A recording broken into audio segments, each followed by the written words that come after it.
Hey guys, what's up? It's Andy Frisella. I'm here with the MFCEO Project podcast. A little about me. We're just getting going on the podcast, so I want to kind of let you guys know if this is your first time listening, what I'm about. I started in business 16 years ago with no money. We started a retail store. We lived in that first store for 2 years. Took us 8 months to have a day over $200. And 16 years later, our company's gross over $100 million in gross revenue every single year. So we wanted to bring a message to you guys that was different. Something that just tells the truth. We're not going to sit here and powder coat things. We're not going to make it nice and fluffy and dreamy. We're going to tell you what the real deal is. So I want to welcome my co-host here, Vaughn Kohler. Hey, I'm glad to be here. This is a beautiful weekend. Yeah, it's like perfect weather here in St. Louis. Yeah, I've got lots of plans for the next week because I'm batching it. You are? My wife's going on a conference and my daughter's going with her, so I've got to figure out what I'm going to do with myself. Well, you were going to get crazy and have all the girls over? Yeah, right. No, I don't think so. So what are your plans? What are you going to do this weekend? I think I'm going to hit the farm, man. We've got a farm about an hour away. I think what we're going to do is go out there and try to get it cleaned up for the spring, which is more like relaxation for me than it is work. So you like manual labor? Yeah, I do. Yeah, well, that's good. It's what I always did until I really got into business. I poured concrete, did construction, painted the stripes on parking lots, which is a lot harder job than what people realize. You push a 400-pound striper filled with paint across asphalt all day in 100-degree heat. That's what you and Chris did in college? That's how we got the money to start a company. Yeah. We were able to put together about $12,000 over the course of a summer. And then during the fall, we made a business plan, and then we were able to open our first business in January. That's awesome. Basically the end of December 99, January 1st, 2000, I think was our first day in business. So how does that work? When you do the striping, are you a contract employee or you're like an hourly employee for some company? Yeah, you work for a company. Yeah. So that's pretty cool. They go out and bid the job, and then you go in, basically do the mule work, that job is one of the hardest things I've ever done. I've heard that roofing is pretty hard too, but I've never done roofing that. is definitely hard. Yeah. I've not done it, but I know some guys that do it. And it's hard on you, and it's a tough job. And I respect anybody that works like that for a living, day in and day out. Man, it's just a different kind of work. Yeah. Well, what are we talking about today? Today, one of the things that I get a lot of questions about and that I'm big on is doing the right thing. A lot of people don't really understand how important doing the right thing is in business. And in fact, I feel like a lot of people think that to be successful in business and in life, it's about not doing the right thing. It's about stepping on people. It's about, taking advantage of people. And the reality is I feel like that's a stereotype that's perpetuated on unfounded facts. I've had this lesson literally pounded into me from the time I was about 5-6 years old by my mom. It's kind of funny because when I say literally pounded, I mean literally pounded. We were grocery shopping at the local grocery store here, and I remember we were going down the Kool-Aid aisle, and I wanted to get Mountain Berry Kool-Aid. I remember the flavor because that's how severe the lesson was instilled in me. Yeah. It was Mountain Berry, which I don't remember how good it was because I never actually got to try it. It's pretty good. Is it? Is it a good flavor? Yeah. Cherry's a little bit over the top. It's a little too sweet, but Mountain What is Berry's, it, like a mix of berries? Yeah, it's just really smooth. Yeah, well, I never got to try it. So, and this is why. We were going down the Kool-Aid aisle, and I wanted to get some Mountain Berry, and I said, hey, Mom, let's get Mountain Berry, and she said no. And I went on and said, hey, let's get Mountain Berry. Come on, Mom, please, let's get Mountain Berry. No, the answer was no. Was there a reason that she didn't want you to? Yeah, we didn't really have. We didn't have much money when we were younger, so I'm pretty sure it was a financial thing. She just Unnecessary expenditure. Exactly. Yeah. And so anyway, we didn't get it, and I decided I wanted it anyway, so I actually just stole it. I put it in my pocket, and then when we got home, I didn't think the whole thing all the way through because I didn't know how to make Kool-Aid, you know? So when I got home and I wanted to use the Kool-Aid, I had to have somebody make it. So I had to go to Mom and say, hey, Mom, you know, make me some Kool-Aid. Yeah. And when she saw that I took the Kool-Aid home, she unleashed the fire and brimstone of ass beatings upon me. I had to go back. I had to go in and return the Kool-Aid to the store. So you didn't just get in trouble. Oh, no. Like, you had to actually make restitution. Oh, yeah. We went right back to the store. That's Yeah. how she is, man. Do the right thing. Do the Yeah. right thing. Do the right thing. And that lesson was so, first of all, like I said, the ass beating was enough to like make you remember, but then the embarrassment of, it's one of my first memories, honestly, because I was like right in that age where you start remembering things. Right. And, you know, that was something I've always remembered, and I'm 35 now. I still remember that like clear as day. And I was lucky enough to have parents that instilled, you know, do the right thing no matter what in me. And I think how that ties into the subject we're talking about is how I feel about successful people in business that I've been able to, you know, been fortunate enough to be surrounded with and get to know and call friends. The people who are truly successful understand what that means in the business setting. And I want to basically go through some ideas and some topics to break up that myth of, you know, you've got to step on people to get ahead, or you've got to fuck people over, or if you've got to do bad shit, you know, to people or take advantage of people. It's just not the truth. That's what people tell you or tell themselves for their lack of success. And it goes something like, you know, oh, you know, I'd like to be blah, blah, blah, blah too, but I'm not willing to step on people, or I'm not willing to take advantage of people. And, you know, they have all these stories based around, you know, it's not morally right to run a business or to be successful. And it's just not the truth. Right. Because the truth is you've got to do the right thing for people to get to that point. Right. So I'm going to be a little bit maybe too deep or philosophical, but obviously, when you talk about doing the right thing, the implication is that there is a moral right and wrong. And I know, you know, you get into like philosophical writings and different people, and they would say, well, you know, everybody's got their truth and everybody's got their morality. But what you're saying is that deep down, everybody knows that there is a right and wrong thing to do in a particular situation. Is that? I think people know that. Yeah. I mean, you know, if you don't know that, you're probably in jail. You know what I mean?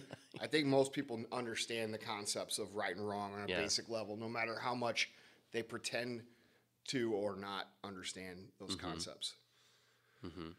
So how does that flesh that out then a little bit? Because I know you and I have talked about this, and there's no question this is a drum that you bang a lot, which is do the right thing in business. Right. So what does that mean? You know, there's a number of different ways. I think what it comes down to is just always doing what's right. You know, I'm a firm believer that what you put out comes back to you. Some people call it karma. You know, I don't know what exactly, you know, I haven't studied karma or I just know that what you put out comes back. And I feel like when you do the right thing for people, good things happen. And I've seen that far too much in our own company. I've seen that far too much in other people's companies to know that that's how you build great things, you know, and it's something I live by, something I believe. You may not believe it. If you don't, good for you, but I can promise you this, you're gonna be one of those people that bad shit's constantly happening to. Right. You know? Right.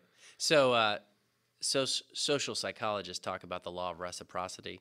I mean, they even talk about that within sales. You know, it's the whole thing of, you know, you give somebody something and there's sort of this innate human, we're hardwired to say, oh, I'm obligated to give back. So is that kind of what you're talking about? There's two aspects to it. I mean, that's one way to look at it, right?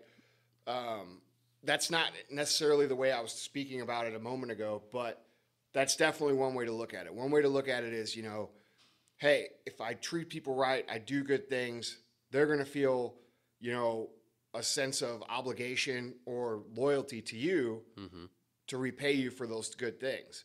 I would say 90% of the people in the world that I've come in contact with operate under that. Some people don't give a fuck. You know, some people will just take, and I've had that happen to me a couple times. Right. You know, in business, and those people don't work here anymore. Right.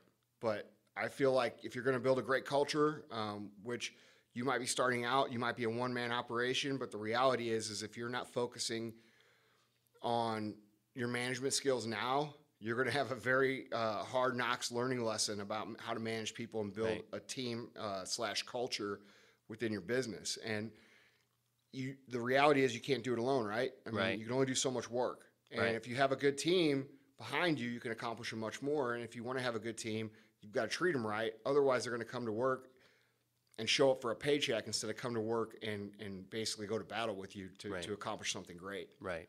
But your general experience in life is that if you engage people in a positive way, that's what you're going to get back. Yeah, I think so. I mean, what do you think? Yeah, I think so. I agree with what you say. There are some people that are just total losers. Yeah. And it doesn't matter if you're, to use a poker reference, if you're an ace and they're a joker, it's still a bad hand. But yeah, I think generally speaking, if you treat people well, they're going to treat you. I've had a few that I can count on one hand over the course of 16 years that have worked for us that they don't care what you do for them. They don't care how you treat them. They're going to take, and they're going to try to do whatever selfishly benefits them, and those people get weeded out. The thing about those people is they're going to fuck you over, then they're going to fuck the next guy over, then they're going to fuck that next guy over. Yeah. And eventually they're not going to have anybody, and they're going to be sitting at home, basically wondering what the fuck happened to themselves. Right. I think another way of looking at it is that you mentioned, do you call it karma? What do you call it? But we are all on some level connected. You're a country music fan, aren't you? Yeah. What's that song? I don't know if we're going to figure out what the name of the song is, but there's some song where it basically starts out with somebody doing something to somebody else, and the whole song is like this cause and effect. It's a great song. I think it's Brad Paisley or somebody sings it. But anyway, the point being is that I mean, every country song's it's about losing your dog, getting drunk, or losing your girlfriend. Right. Big trucks. But the idea is that what goes around comes around. If you treat somebody well, hopefully that's going to be what comes back to you. But so that's your basic principle in life. Yeah, in terms of how you operate. Yeah, for sure. And I think in business, I've seen it too many times. You have a guy who looks for every opportunity to take from his employees or take from his customers as opposed to give. Mm-hmm. Okay? Those are always the guys that are struggling in business. They're always the guys, who can never really get it going. I mean, they operate on a break-even level. They barely get by. They might be in business, quote unquote, but they're not succeeding in business. Right. And those are always the guys that are looking, to like figure out how to screw their employee out of his commission or, not take care of the customer when he has a problem. They're doing all these things to like save a penny today, and it costs them millions tomorrow. And you have to look at it from the opposite point of view. The successful people, the businesses that grow and have abundant, gigantic, huge success, they look at their employees and they say, hey, how can I help this guy become a better employee? How can I help him have less worries at home? How can I make this easier for him? They become a servant leader to their staff. And it's the same for their customers. When a customer has an issue, they don't just resolve the issue, and they definitely don't do it begrudgingly. They do it with enthusiasm. They're happy to take care of customers. It's about losing the attitude that everybody's trying to like take from you, which is kind of ironic because, the people who have that attitude are the same ones that are trying to take from everybody else. So it's like, you've got to change your mindset. Right. If you have a tremendous customer service policy and it's costing you money, you have to look at that as an investment in customers, not as like, hey, I lost $5 today because I went above and beyond for this customer. What's that customer going to say about your company when he leaves? Right. And those all come down to doing the right things. Yeah.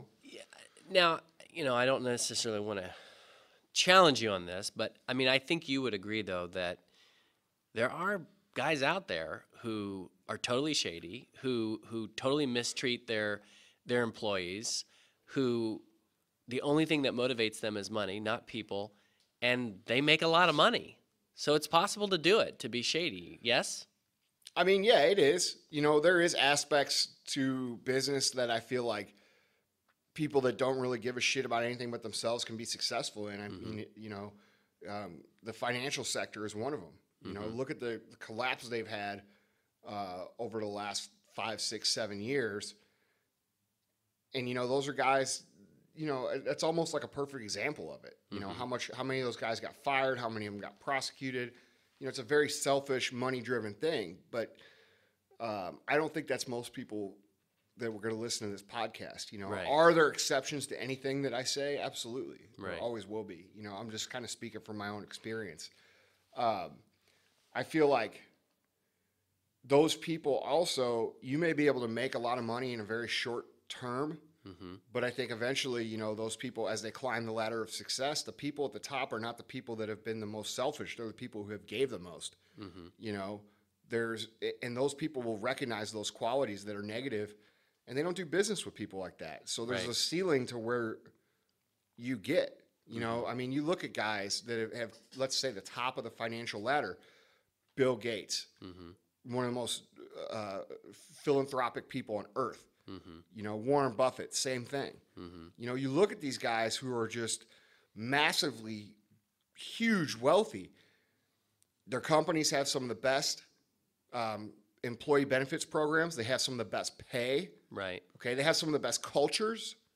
They give the most money away. Yeah. I mean, you've got to be able to connect the dots there. Yeah, I agree. I mean, it's I think Starbucks was one of the first companies to offer their hourly employees insurance. That's right. I could be wrong on that. Yeah, and that's why when you go into Starbucks, every single person is smiling and happy that you're there. Yeah. You know, as opposed to standing in the back room and saying, "Fuck, man, there's a customer. I don't really want to wait on him. You go wait on him." Yeah. You know, it's a different mentality. Yeah. And you've got to trust that people are going to reciprocate. For the most part. I mean, are you going to have people that are going to dick you over? Yeah, it's going to fucking happen, man. But you can't change your whole business to cater to that small percentage of people and then treat the 90% of the people that are great and want to be great like they're trying to take something from you. And that's where people really mess up. They like get jaded by a bad experience, or on the customer side, they get upset because they ran into that one customer who's trying to take advantage of them. And then they create this policy that, you know, basically says without saying that all customers are trying to take advantage, when in reality, most customers just want their issue solved. Right. You know, they like you. They just had an issue and they're bringing it to your attention. Right. And a lot of times customers bring issues to your attention because they care about you. So if you treat that person that has brought an issue to you because they care about your business and they're trying to do the right thing, and you treat them like they're trying to fucking scam you, think what that's going to do to your business over time. Yeah. You know, and those principles come down to doing what's right, you know? I mean, I've heard some crazy shit in like business, man, even just like locally here where I'm from, where, you know, somebody's grandma dies and they give them like one day off. Right. You know, like why not like let that person just take care of their issues and come back when they're ready? I mean, there's just things that don't really matter that people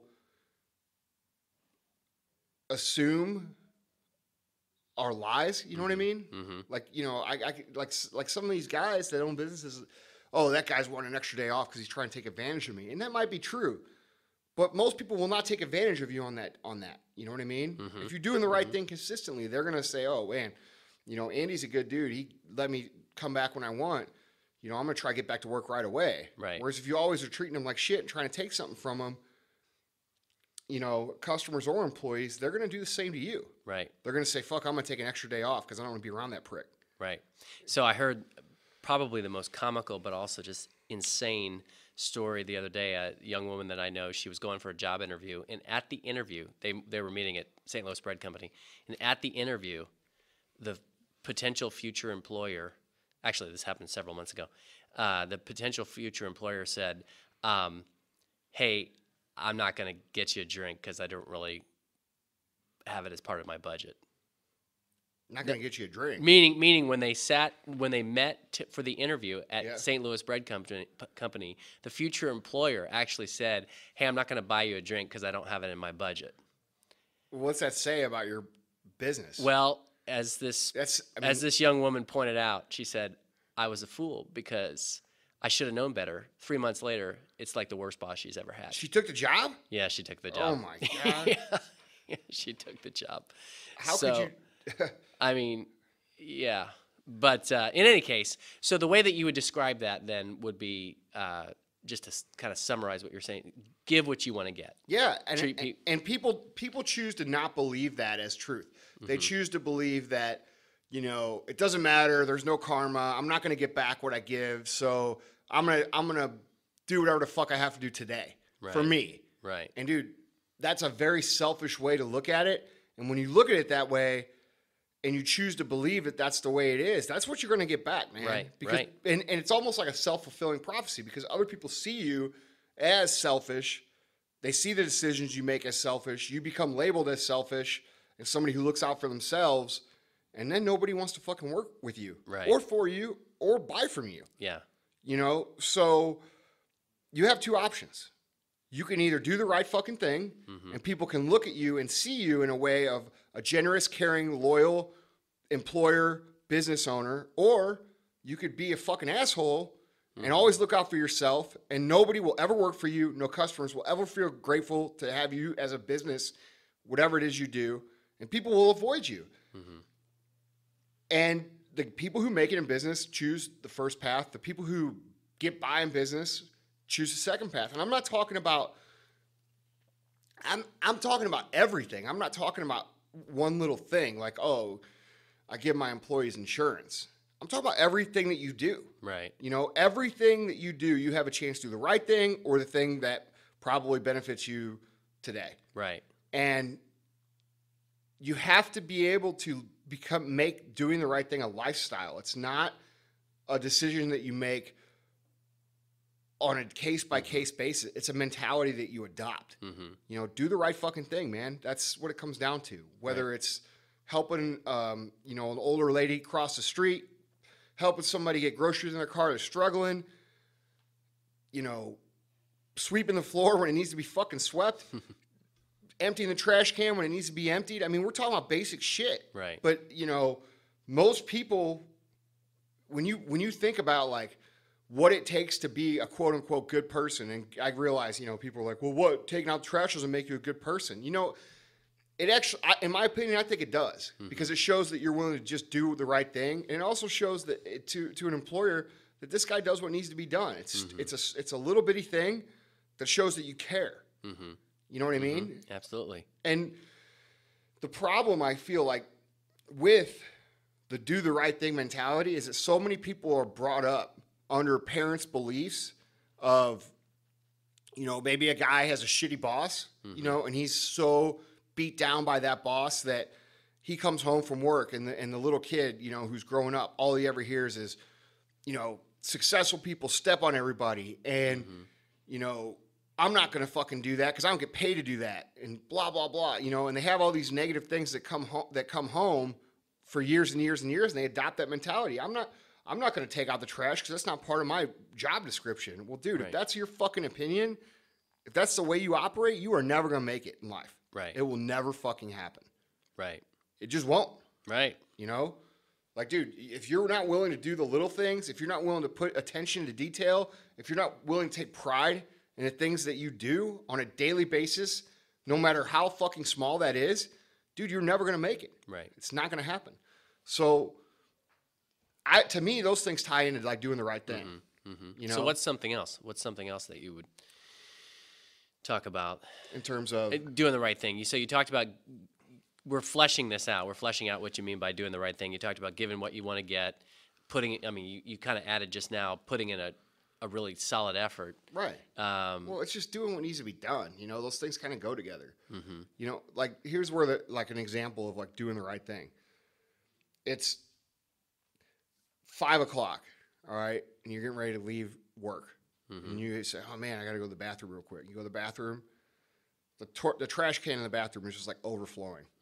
Okay, there's two things you can do. You can look at the trash can and say, oh, fuck it, I'll leave it here for somebody else to get it. Or you could just do it, right? Because it needs to be done. Right. What do most people do? It's at the end of the day, they just want to get out of there. Right. Yeah. And I feel like that's why most people struggle financially. And I feel like that's why most people live in an average home, drive an average car. I feel like that's why most people are buried in debt.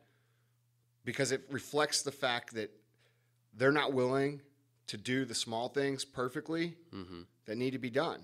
And the things that need to be done in business are usually fall under the guise of, quote unquote, doing the right thing. You know, it's taking fucking pride in what you do. Yeah. You know, and that's something I believe in. It's something that, you know, our culture is built on here, and I think all great businesses are built upon.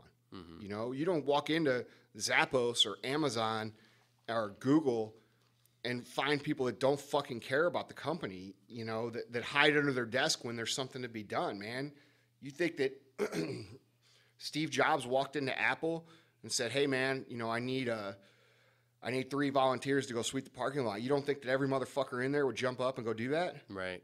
You know what I'm saying? Yeah, that's what absolutely. greatness is built on, man. We're talking about basic shit. Absolutely. You know, and people just don't have pride in doing those things. And so, you know, we're getting a little off track because we're talking about doing the right thing and coming back to you. But what does that say about you when you're willing to do those small things in your career? You know what I mean? Yeah. No, it makes total sense. It gets noticed. And people like to tell themselves all these little lies about, you know, oh, I'm not going to do that because he's not going to notice. And no, I'm not going to do that because so-and-so won't notice. Dude, your job and your career, whether it be an entrepreneur or whether it be somebody who's working inside a company or whether it be somebody who is, you know, just trying to get by, is to do it the best that you can. You know, create the most value in yourself that you possibly can. And if you're somebody working up in a company, your mentality shouldn't be, oh, I'm not going to do those things because so-and-so is not going to appreciate it. It should be, dude, I'm going to do so fucking much that they can't afford. They cannot afford to not have me. Right. You see what I'm saying? Right. Absolutely. Well, you mentioned getting off track. I don't really think we are getting off track because we're talking about doing the right thing. The first thing you said is give what you want to get. The second thing you said is essentially do the best possible job you can do. That is one of the things that I'm kind of curious about though, and tell me if you don't want to go this direction, but as a multi-million-dollar company, a huge part of that is your marketing, right? Right. And I know Seth Godin has the book that, you know, I think it's a tongue-in-cheek title, but it's All Marketers Are Liars. Right. Well, I mean, talk about that, Andy, because what does it mean for you and First Phorm and in your personal business? What does it mean to do the right thing in marketing? Well, first off, I think he changed that book to All Marketers Are Storytellers. Is that right? Or Did he? Or the one was the first title, but regardless, I've read that book. Yeah. So the book's title is a little misleading. Yeah. It's meant to get you to like put your eyes on the book. Right. Basically, doesn't it actually have like an X over the liar? I don't remember. And then yeah. I read that book. But you get my 3 point. or 4 years ago. Yeah. But the point of the book is not that all marketers are liars. It's not like this tattletale book. The point of the book is teach you how to market. Right. Okay. And crafting a story around your brand is what's interesting to people. You know, people don't want to just buy your product. The book is about how to create fans of your product as opposed to just people buy your product. That sounds like a future podcast episode. Yeah. I mean, oh, for sure. I could talk about that for a long time. Yeah. If you haven't read Seth Godin's books, I mean, every single one of them is solid gold. Yeah. I mean, the guy's just, he's genius. Yeah. But that's a great book. I don't know, you know, I think that here's the reality. This is one of the greatest things about social media. Social media forces you to tell the truth if you're marketing. Because if you don't, guess what happens? People find out. Right. You know, it used to be 30 years ago, before the internet, before social media, before anything, dude, if you fuck somebody over in business, you know, they might tell a few people, but the chances of it getting out to everybody are very small. So companies cared less. You know what I mean? Right. But now you have, everybody's got a platform, okay? And you don't know who has what platform. You don't know who has a great platform, who has a small platform. It doesn't really matter, because if somebody sees something from somebody that has a small following, that has a big following and shares it, people are going to know. Right. So social media has improved business, I feel like. And it's kind of funny, because the good companies, the companies doing the right thing, embrace social media and love it. And the companies that don't do the right thing, they fucking hate social media. Right. You know what I mean? Because it works for you or against you. Yeah. So it magnifies who you are. Exactly. Yeah. So, you know, people can't lie anymore. If you lie in your marketing, people are going to find out. And they're going to find out today. They're not going to find out 6 months from now. They're not going to find out 2 years from now. They're going to find out today. You know, it's easy for me to post something online and have people all over the world see it instantly. Right. You know, which means your product has to be good, which means you have to treat people good, which means you have to have great service. You know, the business world is changing. It's the days of having a huge advertising budget and throwing shit out there on TV and cable and radio and then sales pouring in. It's not going to be that anymore. It's going to be, how good do you make your products? How good is your service? Right. How good are your employees? How well do you treat your employees? You see what I'm saying? Right. Absolutely. It's made everything transparent. You know, and if you're not authentic, like, and what I mean by that is, if you're not who you say you are, it's going to show. Right. You know, and if that shows, people are not going to be attracted to your brand. Right. You know, Right. so if you're one of these guys who treats your employees like shit, but stands out in public and acts like you love them, dude, people are going to they're going to find out, and you're going to have a bad reputation instantly. Right. You know. So in terms of telling the truth and being honest and not lying to people, and that being part of what it means to do the right thing, I know you have told me before, because I know that anybody who's selling products, like your company sells products, anybody selling products, I'm sure, is on some level tempted to exaggerate the results or the benefits. But I know you've told me before that when a guy or a girl, whoever, when a guy or girl comes into a Supplement Superstore branch and wants to do all this, you know, accomplish all this stuff, you know, like get big and lose a bunch of weight, you kind of put them through a battery of questions. And you there are situations in which you'll actually turn them away or discourage them from buying things. Yeah. So talk about that, because it goes against like every business principle there possibly is. But the reality is that it's too easy for people to find out the truth now. Okay, so you can't lie to them. So whereas like we're in the supplement business, if you weren't aware, I mean, we own a number of companies, but the companies that we show publicly are nutrition sports supplements. There used to be a time where people would advertise for fat-burning, quote-unquote, fat-burning products, and they'd say, oh, you don't have to do anything. Don't adjust your diet, and you lose 2, 3, 4, 5 pounds a week, blah, blah, blah. Well, that's fucking bullshit. Right. And it's too easy to find that out. If there was a product that did that, everybody would know about it, okay? And every person that comes in for weight loss knows that that is the truth in their heart. Can products help? Absolutely. Are there products that scientifically proven to help increase calorie expenditure and burn fat? Yes, absolutely. But if you're not following a good diet, they're not going to work. Right. So you have to question, okay? And this is a big problem with a lot of supplement companies. They want the sale today, so they'll tell people what they want to hear to sell today. Right. But you have to adjust your thinking. Your thinking should be, what is the long-term result that's going to come of this? And if you think that way, it becomes very easy for you to understand that there is much more benefit for your company to solve whatever your customer's problem is, whether that be in our business, somebody who's wanting to lose weight or get in shape, or somebody who wants a tire on their car that's going to last 50,000 miles. Right. So instead of worrying about that customer and telling them, yes, that tire is going to last 50,000 miles, and selling them a 20,000 mile tire, today, what's he going to do at the end of that 50,000? Right. You know, what's that conversation going to be?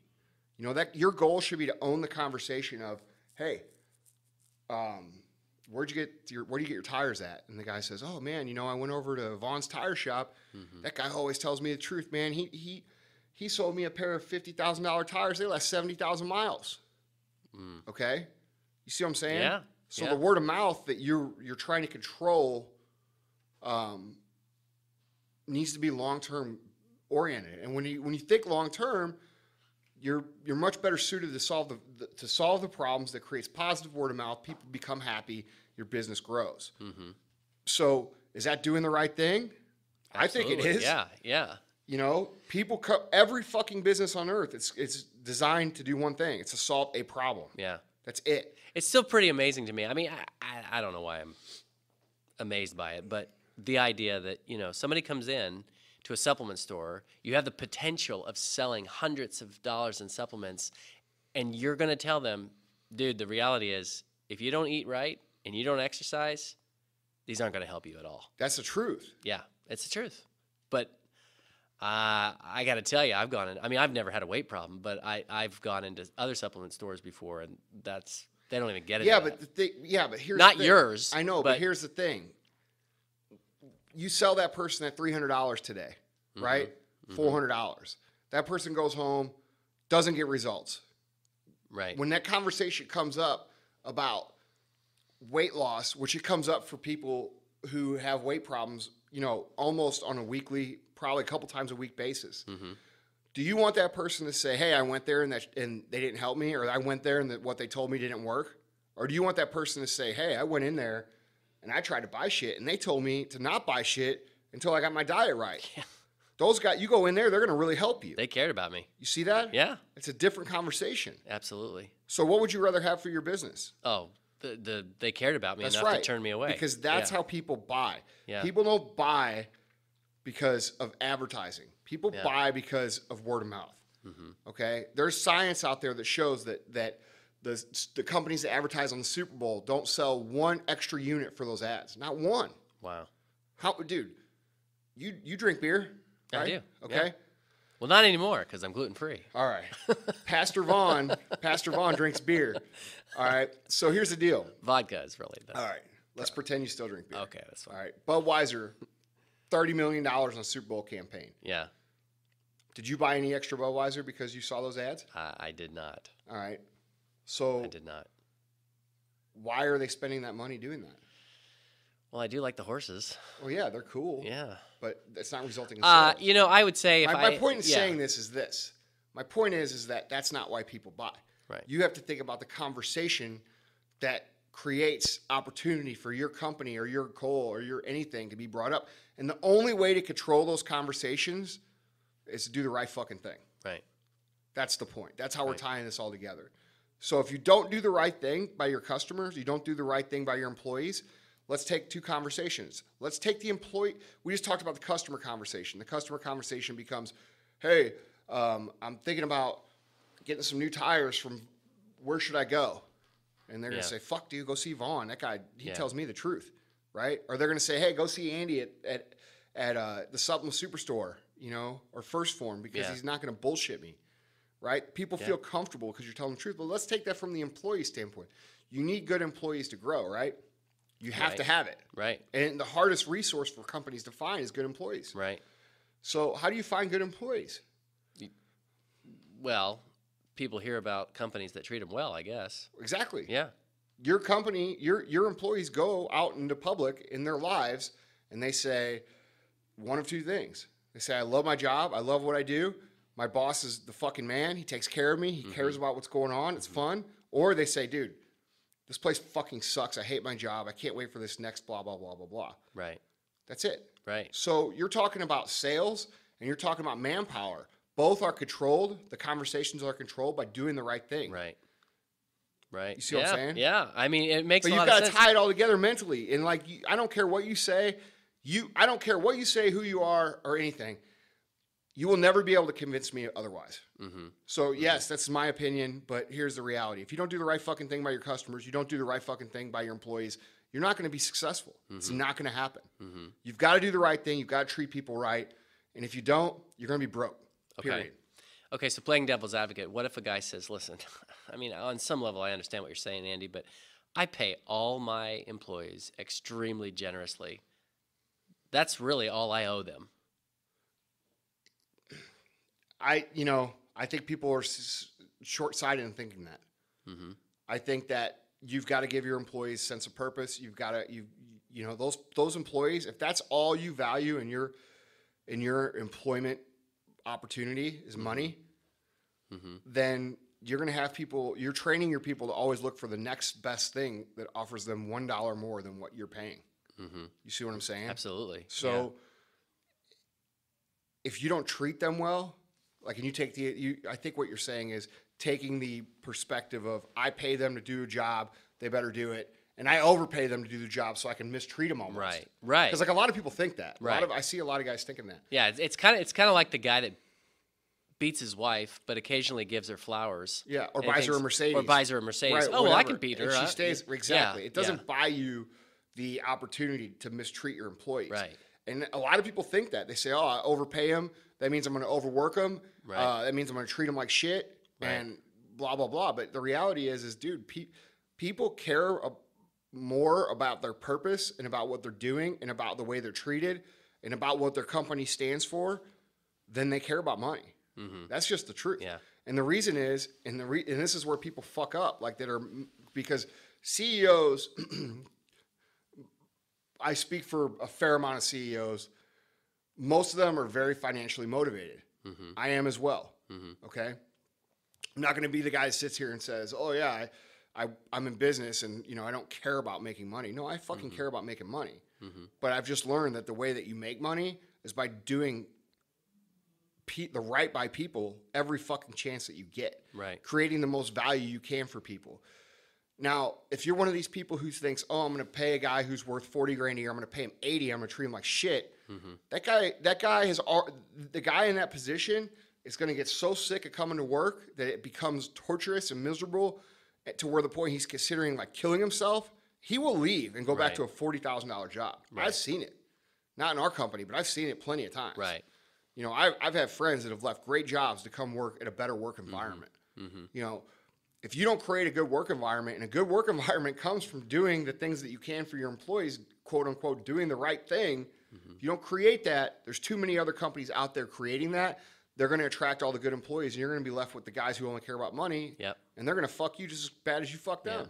Don't you think it works the other way too? I think people are very tempted.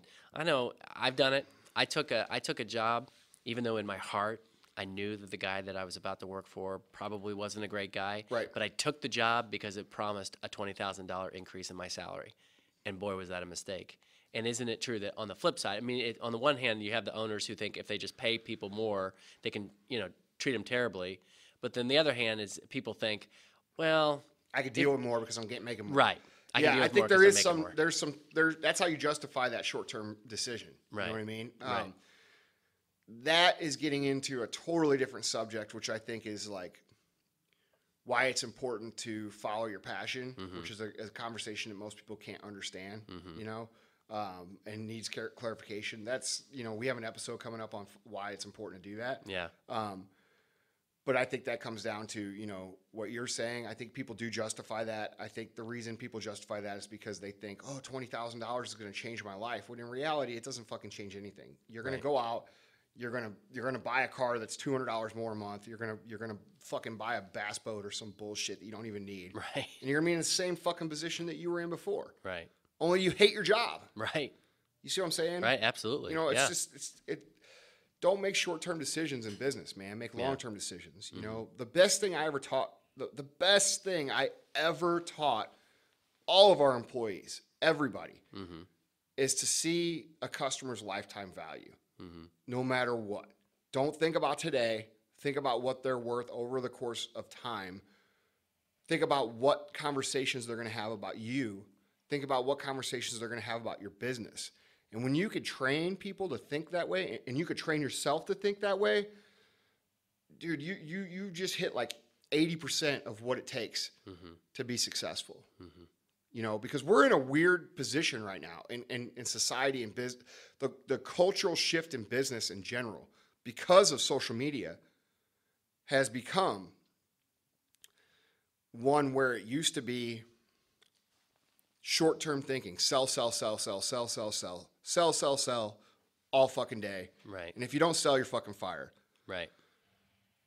To now, it's almost that the business, you're not in business to sell a product. You're in business to acquire and retain customers. Mm-hmm. And if you acquire and retain customers through great culture and through good service, they'll buy anything that you sell. You know, Right. if we came out with a brand of Phorm tires right now, every fucking person that buys Phorm supplements would order the Phorm tires. Yeah. They have nothing. They would. Yeah. I don't doubt it. But that's because those people understand what we're about, and Right. people want to buy from good people. Right. You see what I'm saying? Absolutely. Do you not want to buy the things that you buy from people that you believe in as people? Absolutely. You know, there's a humanization effect happening in business right now because of social media. You know, the faceless, nameless, gigantic corporations that existed for years and years and years and years, those are slowly fading away. Yeah. You know, you hear about it every day. Fortune 500 companies down 40%. You see that shit every day now. You know why? Because people want to buy from fucking people.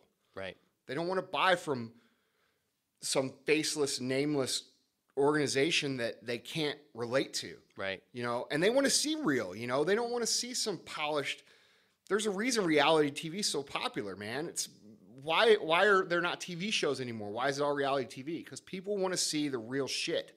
Right. And if your real shit is not appealing to look at, you're fucked. That's it. Right. You know what I'm saying? Yeah. So you better work on your internal culture. You better work on being authentic, and you better work on doing the right fucking thing. Because if you don't, you're gonna get smashed. Right. That's just it. What you're saying is making me think of a conversation I recently had with my wife, where I have like the best insurance guy in the world.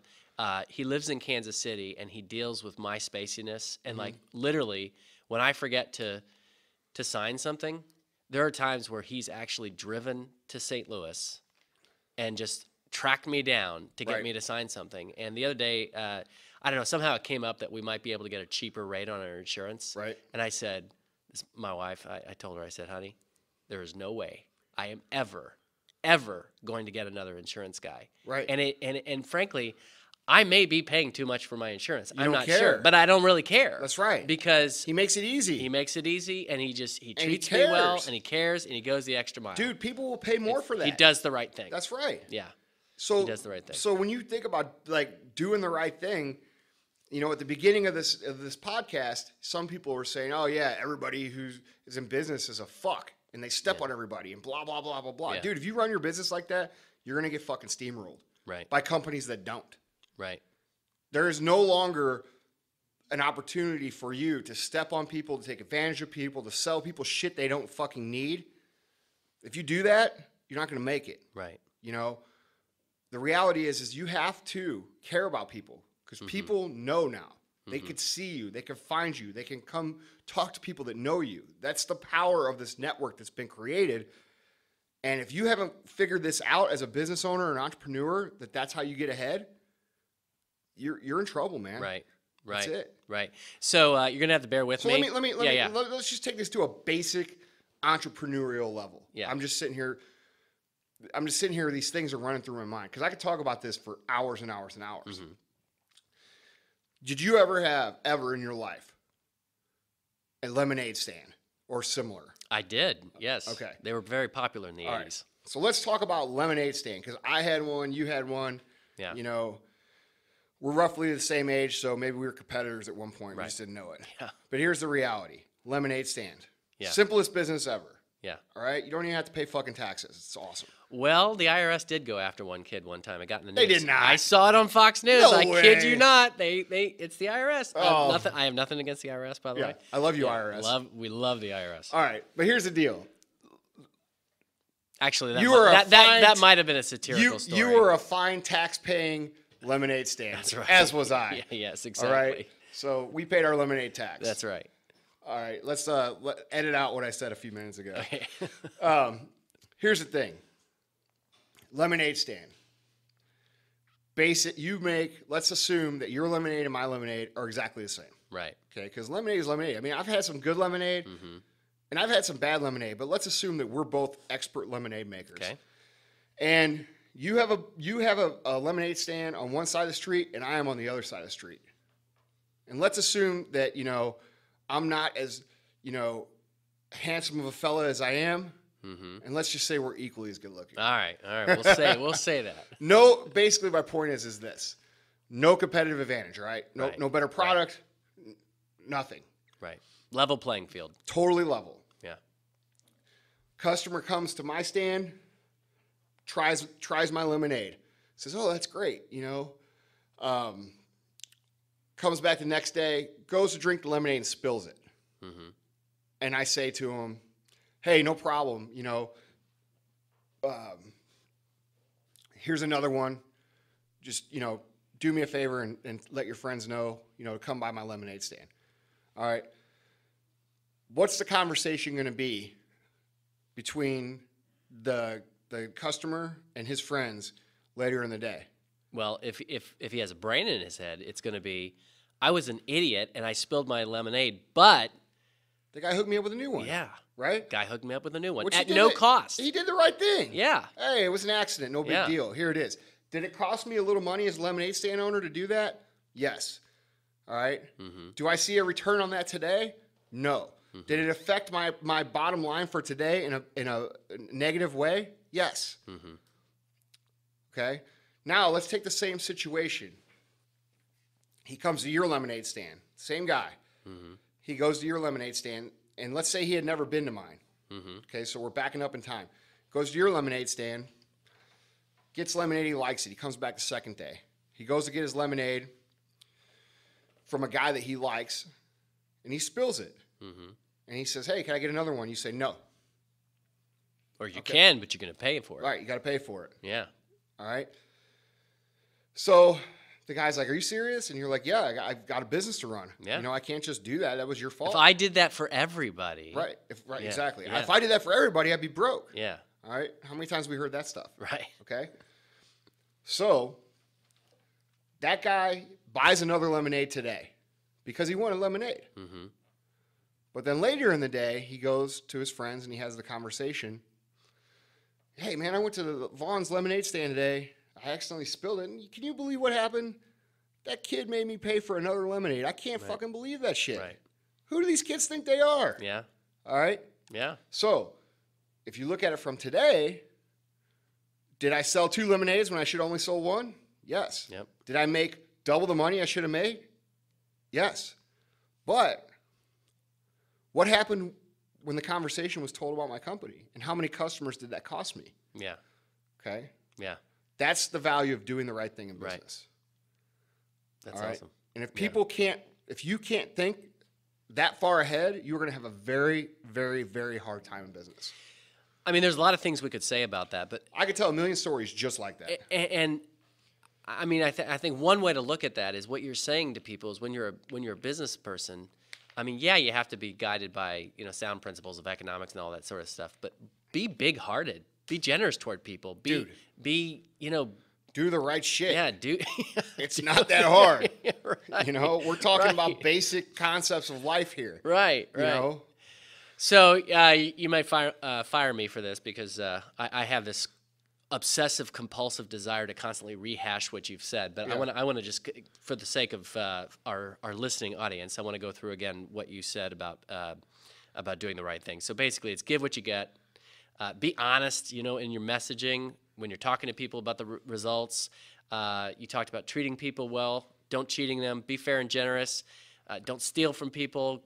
Go the extra mile. Dude, it's very fucking simple, man. Yeah. All it is. This is simple. Let's sum this up. I'll sum it up. Your job is usually keep my scrambled brain intact, but let's just sum up that episode. Do the right fucking thing. That's it. That's all you got to do. Period. You got to live that way. Yeah. Every little thing that you do should be. You have a choice. A, the right thing. B, the not as right thing. Mm-hmm. Choose A. Mm-hmm. If you choose A and you keep choosing A and you make that a lifestyle, success is going to come to you. Right. It has to. Yeah. Because people are going to recognize that and they're going to talk about you and they're going to bring you more people. Yeah. And the more customers you have, the more what happens? The more fucking money comes into your business. Right. You can't succeed without A. Mm-hmm. If you go B, you might make a living. If you go A, you build an empire. Right. Okay? Right. That's Absolutely. it. Do the right thing, builds an empire. Do the not so right thing for me today, builds a small mom and pop business. Yeah.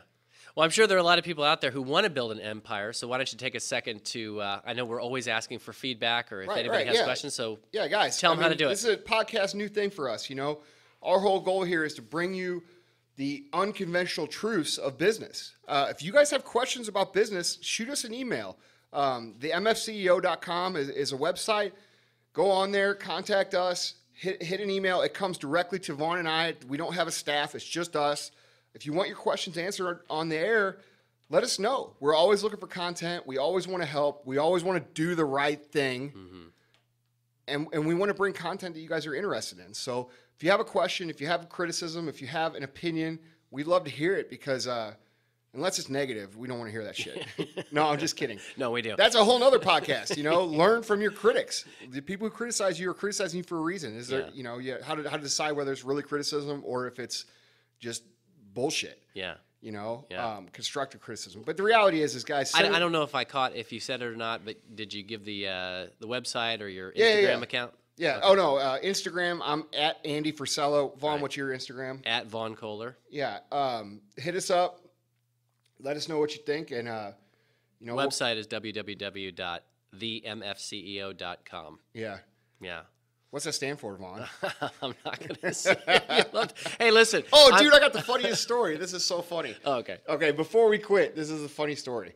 So I got pulled over on Saturday night with my good friend. We were driving, and what were you driving? I was driving my Rolls, Rolls Royce. Okay. This is the brand new one that you said you were going to let me sit in, but you haven't done it yet. Okay. The license plate on the car is MFCEO. Okay. So I was driving down the highway. I got pulled over. It's like 11:30 at night, and it was two cars ended up showing up, and the cops came up to the window and they were like, "Hey, this is after they wrote me the ticket," and they ended up being cool. I just told them to write it because I was speeding.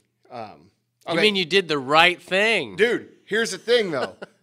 Those two cops ended up getting my information, and they ended up coming to the store to shop.